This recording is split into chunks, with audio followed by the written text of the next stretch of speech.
Today, Alex and I are going to help you train while you are in pain and hopefully get you out of it. We want to build on a conversation I recently had with Dan John in an email I sent out about how to approach training when you are injured, achy when you got a case of the ouchies. A few disclaimers before we begin. We're not giving any sort of medical advice here. Obviously, we're assuming that you've been cleared by your doctor. You don't have like a sword actively, you know, impaled in your stomach or anything like that, right? Like this is just more of those sort of just routine, things that happen from life or training and how you should approach it. I think we're going to address both the mindset and just core principles of how to train while you are injured. Alex, any preliminary thoughts before we dive right in? No, let's do this. Let's do it. All right. So here's the first thing I want to get out there, and this will be a little bit of rehearsal or repeat from what I said with Dan. And that is you are probably, because I don't know you personally, but you are probably tougher than you think you are. And I think that a lot of people approach injury, aches, pains, training around those in a particularly, if I might put it this way, wimpy and unproductive way. The body is very capable of a lot, and especially of recovering and handling load, even when things don't particularly feel good. So if you get anything from this episode, I want you to avoid sort of two extremes, right? The first extreme is just the obvious imprudence of just training through like excruciating, sharp, screaming pain. There's clear like on the pain scale, if something is like really anywhere from like a 6 to a 10, that means you need to stop and reassess and modify. But generally, if the pain scale is like a 1 to a 3, maybe even a 4, you can actually have a lot of productive effort there that might actually facilitate a quicker and better recovery than if you do nothing at all. So we're avoiding the extremes of training through the obvious red flags when you should stop something, but also just like sitting on your couch and magically waiting until you feel like 19 again before you do anything in the gym. Alex, speak to that a little bit. Well, one of the things that I've noticed, because I've had my fair share of, dings and scratches and that sort of a thing, is that number one, it gives you a great chance to learn about your body and also to assess what you haven't been assessing. We have a tendency to be kind of myopic in our training where we think, I want to improve my military press. I want to do more pull-ups. I want to do whatever. And so we look at the numbers, we look at, how many workouts we've gotten in like that. And then we don't look at all the other stuff that we're avoiding until it starts to bother us because we've overtrained one thing relative to another. And now that thing we've been ignoring is demanding our attention. So you Yeah. get an idea of, number one, how you can arrange your training better in the future so that you're not dealing with this problem every 4 to 6 weeks and, having to just completely throw out the window everything that you've done. And you're also going to learn how to figure out ways to continue to move forward, even if it means that you have to put some of these favorite moves to the side for a little bit. Like maybe you're not Yeah. going to be able to military press for a week or two, but you might be able to do push-ups with no problem. Yeah. Similarly, maybe Good. pull-ups are going to be out of the question, but rows or face pulls might not be. So those Yeah. things will still help you get better at the other stuff that you're trying to get better at, and they'll keep moving you forward, even if you're taking a slight detour. So one of my favorite approaches to this topic comes from Dr. Charlie Weingroff, an old friend of mine. Haven't spoken with him for a while, but he always promoted the idea that training equals rehab and that rehab equals training. Hmm. And the idea there is that these are not like totally different categories of exercise. They're just on the same continuum. They're governed by the same principles. The difference is just not like the kind of thing you're doing, but just how much you can tolerate at the time, Hmm. particular to the outcome that you're chasing, right? So this relates to what you were saying, like rather than, okay, you're having some hip issues, stop doing all squatting and just do like clamshells and band walks for, you know, 8 weeks. Um, and nothing against like I think clamshells are fine, but they should just be part of your regular training anyways, right? Rather, what you should do is you should find something squat adjacent that you can do right now, right? So maybe you're doing back squats, but now you got to switch to goblet squats or box squats or split squats. Maybe you need to stagger your stance. And the core kind of principle here, there's two ways you can approach the modification with respect to exercise. There's regression, but there's also lateralization, right? So either moving back or moving sideways, or sometimes both. Regression's the obvious one, just less load, less range of motion. Sometimes that's enough, right? Slower speed. Those are forms of regression. But lateralization is where you change an exercise without necessarily making it easier.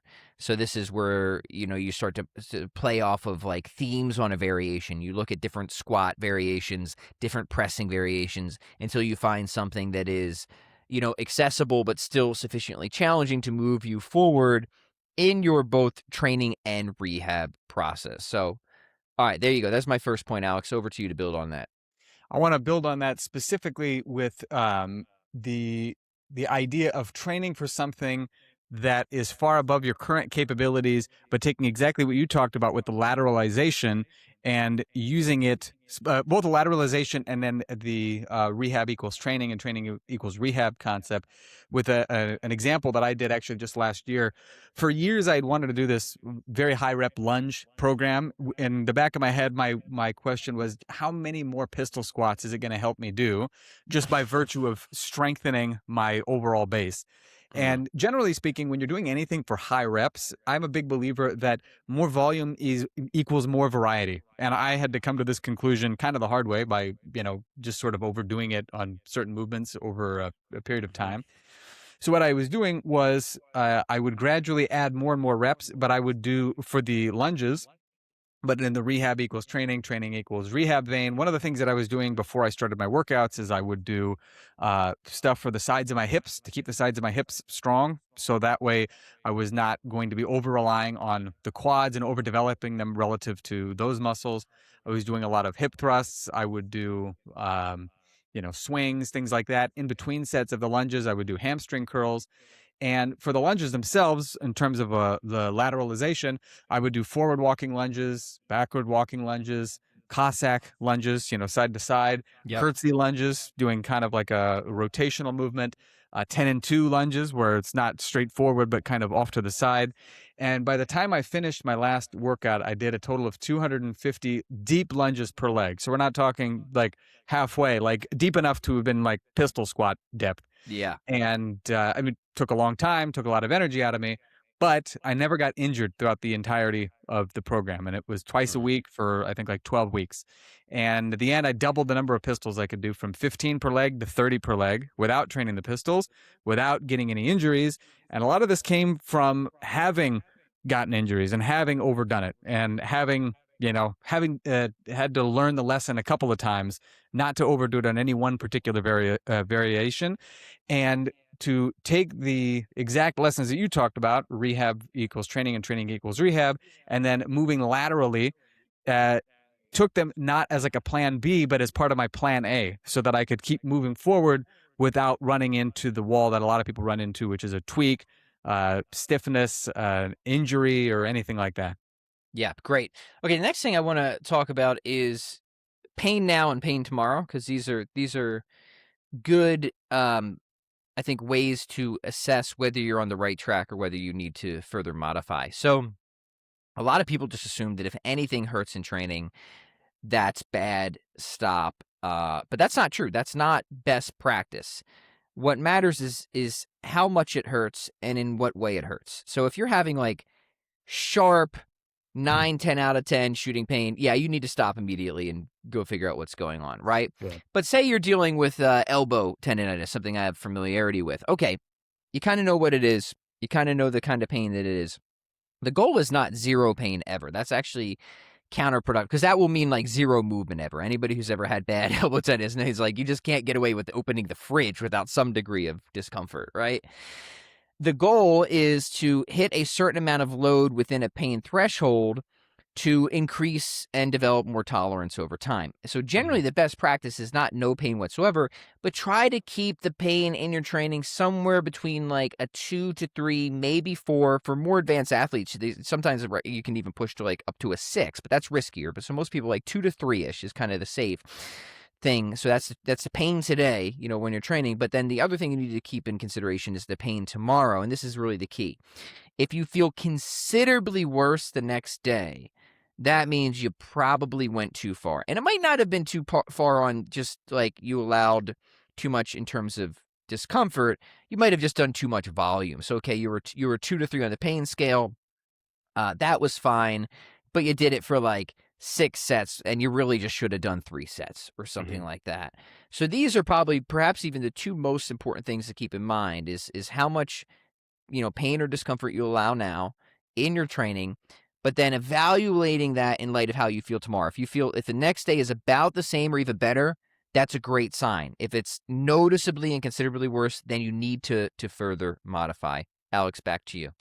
This is salient actually because just last week I got like I don't know, I would say the ultimate old guy injury. I just sat too many days in a row without moving sufficiently. And like one of my ribs, it wasn't like dislocated, but it was kind of Just like popped out not of a, your neck. Yeah. yeah, exactly. I was like, what's going on? There's blood shooting everywhere. And so I couldn't do a lot of different things. And I had to kind of go back and figure out what was going to make it work. And so today was my first like proper workout in a little over a week. And I decided to do exactly what you were talking about. And I did about half the volume that I had otherwise planned. And so far, everything feels fine. And I'm going to do exactly what you talked about. Tomorrow morning, I'm going to assess like, did I jump in too early? Did I still push it a little too far? I didn't experience any pain while doing the training itself, but using this exact axiom of, train today and then check to see how you feel tomorrow. I modified the workout that I had planned, still Yeah. moved forward, even if it wasn't at 100% of what I had originally had written in the workout. And tomorrow will tell the tale of whether or not Yeah. it was the right idea. And my general rule for this too, because I've had some flare ups of different things, all interesting enough, like more from guitar than training itself. But guitar beats the crap out of your joints, man, especially when you play it like a man. Yeah, And when you're shredding like you, it's yeah, it really seriously does take its toll on the elbows and the fingers and stuff like that. yeah, So I had some stuff flare up recently. And I always, when it comes to modification, like if I've been doing 4 to 5 sets on a day after where I'm like feeling out, okay, what can I will almost always come in at 50% volume just to yeah, be safe, right? So if it's like 5 sets, I'll just even round down. I'll just do two. yeah. And because I've learned from experience, right, that coming back at full volume is almost always too much, but that somewhere around half is for me a lot of the times a sweet spot. So, we are encouraging prudence here. If things are flared up and you're achy, yeah, probably you're asking for it if you just hop like right into your current program without any modifications whatsoever. Even if the pain while you're training is in that sort of acceptable threshold, that doesn't mean that the overall volume is going to be conducive or friendly to your pursuit. So as a general rule, don't be shy about bringing the volume down, perhaps even the intensity a little bit, even if the pain at the time feels okay, because that stuff can add up and result in a more miserable day the next day. And believe me, if you can avoid not making things worse, that's great, right? The two things you don't want to do is to do nothing. It's well established that doing nothing is not particularly great, but you also don't want to make things worse. So it's all about finding that appropriate sort of threshold and tolerance for where you currently are. Exactly. Okay, what other principles do we have? Do we have one more principle that we can give to people today? Yeah, I So far, would we've talked about mindset, lateralization, regression, and how to assess level of discomfort day of and the next day. one other thing that I would say is not to be afraid to branch out and do stuff that you haven't been training just as a means of continuing to move. So it's kind of like back with the lateralization idea. And I alluded to it earlier when I talked about switching out, let's say, a military press for push up, provided that that feels better, or, row or face pull for pull ups, provided that those feel better. I think things like this very often get overlooked, but especially for people who are in the kettlebell and bodyweight world, we're very focused on many of the fundamental movements, and we don't often allow ourselves to toss in some other fun stuff. Like let's say hamstring curls, where you put a towel on your hardwood floor and you do some curls, and many people find that when they go back to their standard leg work, whether it's swings or squats or things like that, um, they feel a lot stronger, and they end up feeling like their squats are better, their knees feel Hmm. better, and things like this. So I would definitely recommend making sure that you toss in other exercises you're not doing, if for no other reason than just to actually get in some movement for the uh, stuff that you're not able to currently do without flaring up your issues. Yeah, great. Awesome. So there you have it, gentle listeners. Hopefully this gives you a practical guide on how to continue training and improving even when you have the ouchies. Alex, before we go, where can people find you online? Where are the good places to get connected with the Hebrew Hammer? I would say that if one of the things you want to do is start putting these ideas into practice, you can get my 9-minute kettlebell and bodyweight challenge. It's very easy to toss into your regular training, doesn't interrupt it. In fact, a lot of people find that it enhances their training, and it's free. So you can just go to 9minutechallenge.com and you can get your own digital copy. And very likely, I don't know if it will make you a better person, but it will certainly make you feel better. So have at Awesome. it. And then add 101 free kettlebell workouts to that at 101kettlebellworkouts.com. We'll catch you guys next time. Peace.